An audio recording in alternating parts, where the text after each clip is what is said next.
What's up, YouTube? I hope y'all doing good. I'm doing great. I apologize if I look a little tired. They've been doing construction for like 3 months outside of my house, so they keep waking me up early in the morning, but I'm here and I'm glad to be here and I'm glad you clicked this video. Make sure you like, comment, subscribe, and share.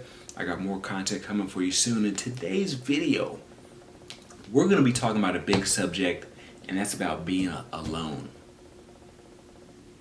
There's a lot of people who woke up this morning who said, man, I don't feel like I have anybody. I don't have a boyfriend. I don't have a girlfriend. I don't have a sister. I don't have a mom. I don't have this and that. Yes, that may happen, but it's kind of like perspective. If you put that into the universe, that may be the energy that comes back to you. The power of the tongue is just that. Power. Words have spelling, right? Spelling bee, spells, right? Words can cast spells. So I don't want to put out into the universe, I don't have this, or I lack this, or this is going on. But there are a lot of solo travelers who wonder, is there a sense of loneliness? Is there a sense of incompleteness when you travel? Do you ever feel depressed? Do you ever feel lonely?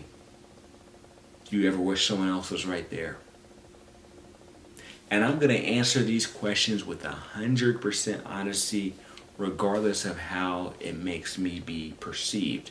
It may paint me in a negative light, positive light, or somewhere in between, but I know somebody's going to watch this video and feel a sense of encouragement and not discouragement. You're going to say, hey, this guy was honest. He was able to grow and learn from this experience. He was able to take risks. He was able to overcome this. I should go to that country I've been thinking about. I know you've been thinking about going for Colombia for the last 2 years.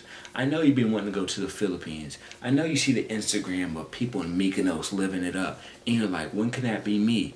Can it be me? Can I afford it? Am I going to feel lonely? And I'm here to tell you, as someone who has been to 16 countries at this moment, at this time of this recording, hopefully more soon,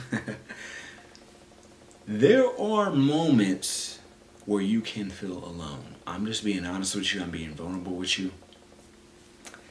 I will give you some examples. I taught English in, not Seoul, but near Seoul, in South Korea. The city was called Suwon. Now, there was a sense of isolation outside of the locals, because the thing about South Korea and Japan as well is no matter how much of the language you speak, no matter how much of the culture you identify with, no matter how pleasing you are to be around, no matter how much you smile and make them feel good, and what annyeonghaseyo means, all the latest jokes, all the trends, you got cacao maps on your phone, you're always going to be an outsider. This is an uncomfortable truth that a lot of people either don't want to acknowledge or don't want out there. They want to tell you the good side of traveling. They don't want to discuss the darkness or the down moments, the negativity. You want to be optimistic so you can change your universe around you, change your reality, but also you want to have a sense of realism. I'm here to tell you, as someone who has lived in Seoul, near Seoul, South Korea, and someone who has been to Japan, there is a sense of isolation there. You will always be an outsider. Even if let's say you were Korean American, you'll kind of be an outsider as well, right? So it's not about necessarily ethnically being that, it's just also where you're born. You are not born here. Even if you share the same ethnicity, you are an outsider. And it's cool. I respect it. They're at least they're honest. I went to certain bars. Well, they'll be partially honest. I'll say it like that, because there's certain bars and clubs you try to go to. They'll say no foreigners. They do this, X or this, no foreigners. But then there's certain times where they'll be more passive aggressive about it. When I was living there, it took me 3 gym memberships before I finally got a membership, because I would walk inside gyms and they would make a random excuse. This gym is not for men. We only have women. I'm like, really? Even though when I was walking past the gym looking in the glass, I see men and women working out. Or sometimes I go to the gym and they just don't talk to me. The receptionist person doesn't talk to me. I had to get a gym that was by my school because it was an international neighborhood, and that was the only gym that would accept me. The other gyms were like, no. They made some type of excuse. I later found out the reason why they made those excuses is because they don't like foreigners in certain establishments. I'm just being honest.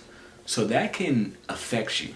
Like if I was 18, fresh 18, and I moved out there and I experienced that, I probably would have felt like a sense of like low self-esteem, or like, man, I'm not good enough, or should I leave? Should I go home? I don't like this culture, blah, blah, blah. But because I was already in my 20s and I already experienced life, once I started traveling, I didn't let this sense bring me down.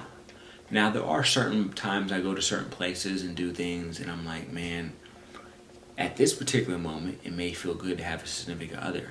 There's certain places you go to, it kind of feels romantic. Like if you go to Spain and you see everyone hugging, kissing, holding hands, and it's a safe vibe and there's a lot of couples out. Times like that, you can really experience moments where you be like, okay, this is more like a pair type of settings, right? There's certain countries you go to, okay, I can do the solo dolo. Certain countries, this is more like a boyfriend-girlfriend vibe. Certain countries, you feel like you want like 5 homies with you. This is like a group type of thing, right? So you're going to experience those emotions. It's completely normal. Please don't allow it to dictate your value or allow you to think that, hey, you're strange or you're an outsider, this and that. This is temporary. It's fleeting. I've actually experienced not necessarily that, but a degree of that almost everywhere I go. But to be honest with you, that's part of the fun. So when I go to Brazil, right, and I don't fully speak Portuguese or there's not that many Americans there, you kind of feel a defense system, especially when you're by yourself. I went to Brazil by myself. They say it's dangerous in Brazil. I went there by myself. Thankfully, nothing happened. But because you're in these foreign countries, you kind of got your defense up, but it's also part of the game, baby. It's part of the game. Like, you feel good, and you're like, yo, I conquered this. It's like playing video. I used to play video games as a kid, right? You got the solo mode, multiplayer, online, co-op, all that. It's like a mission. You go to a foreign country, you don't know anyone. Maybe you know a little bit of language, maybe you don't. And then while you're there, you learn a little language. You meet connections, you meet friends.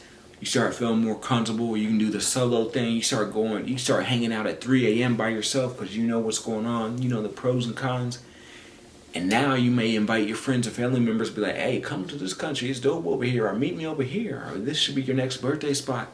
And then you become what you feel maybe like an expert over there. It's like a game, right? You conquered it. I conquered this place. Now I feel comfortable over here. If you're watching this and you're worried about, hey, I may feel uncomfortable. I may feel solo. I may feel isolated. I may feel depressed, etc. One of the things they taught us when we went to Spain for our school program is when you go experience a new culture, it's kind of like an iceberg. Like in the sense that like, it's kind of, you may have low moments, high moments, low moments again, and high moments, and then there's those moments that are like underwater that you don't see. So the reason why I say that is because it is 100% normal. Your favorite YouTuber, just know that they have high moments when they're traveling, but they have moments where they're low, where it's like, man, should I go back home? Do I really want to do this, etc.? Those are the moments you overcome, and they're going to make you feel like a better person in general. When I went to South Korea, I'll be honest with you, I didn't even want to go to South Korea like that.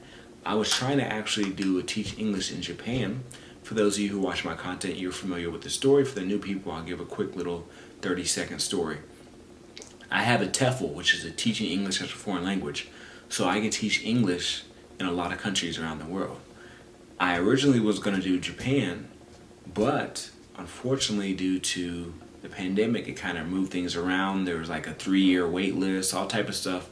It just messed everything up. So they was like, my counselor was like, hey, you can teach English in Korea, and it's a little bit cheaper than Japan, and you'll get paid more money. I'm like, I don't want to do that. I want to go to Japan. But then after a couple months, I realized like Japan's not gonna happen anytime soon. It's gonna be a couple years. So I was like, all right, I'll go to Korea. At least I got family in Japan. If I want to, I can just fly and visit my family. It's close to Japan, so I kind of get that experience, right? And it's somewhere outside of my comfort zone. So that's the biggest thing. I didn't want to go, but at the same time, I wanted to challenge my belief system. I wanted to challenge my comfort zone. I wanted to go to that next level. So I'm here to tell you, once you're traveling, you're going to have those uncomfortable moments. You're going to feel like the world is against you. You're going to feel like, hey, I really don't like it here. You have to weather that storm. You have to get over that hill so you can go through that valley, so you can experience the high moments, right? Forget the low moments. Learn from it. Use it as a lesson, a tool to become a better person, and go through those high moments, you know? That's what I'm here to tell you. You know, your favorite YouTuber, they're going to show you the smiles. Oh, it's perfect out here. Da, da, da, da, da. When that camera turns off, they're going through some things, right? I'm just being real with you. I'm just being honest with you. And a lot of the YouTubers may not particularly say these particular things, but I feel like it's a better way to connect with y'all and to show y'all I'm vulnerable. And to also inspire other people when they watch this, right? Make sure you hit that like, comment, subscribe. If you are concerned about going to a new place and you want some support system, you can leave a comment under this video. I'll definitely hit you with some positivity and peace.